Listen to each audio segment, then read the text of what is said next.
എന്തൊരു മനോഹാരിത. ഉമ്മച്ചിട്ട് അതേ കൈപ്പോ കഴിച്ചു നോക്കുമ്പോ അറിയാം. നിനക്കൊക്കെ ഉണ്ടാക്കാൻ വേണ്ടിട്ടേ ഇപ്പൊ തന്നെ ലേറ്റാ. നിങ്ങൾ ഈ ഉറക്കമുള്ള ആർക്ക് വേണ്ടിയാ കഷ്ടപ്പെടുന്നത്? നിനക്കൊന്നും പറഞ്ഞാൽ മനസ്സിലാവില്ല മോനെ. കല്യാണം കഴിഞ്ഞ് അക്കരേക്കരയും താമസിക്കുമ്പോഴേ രാത്രിയാകുമ്പോ ഒരു വിങ്ങല എവിടെ മനസ്സിൽ. നൈറ്റ് ഓടുമ്പോ ദുബായിലെ കാഴ്ചകളെ കണ്ടിങ്ങനെ കറങ്ങി നടക്കാം.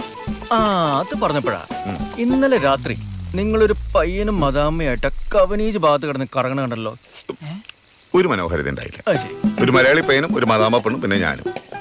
മരുഭൂമി കാണിക്കാൻ കൊണ്ടുവന്ന അതണ്ടി. അവിടെ ചെന്നപ്പോ മുടിഞ്ഞ ബാർഗൈനി.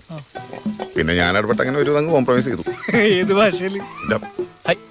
എടാ ഈ മനോഹാരിതയ്ക്ക് അങ്ങനെ പ്രത്യേകിച്ച് ഭാഷയൊന്നുമില്ല. ഇങ്ങനെ പറയേ. അങ്ങനെ പയ്യനെ ഇറക്കി വിട്ട് മദാമയ്ക്ക് ഞാൻ കാണിച്ചു കൊടുത്തു. എന്ത് മരുഭൂമി. അപ്പോട്ടകോ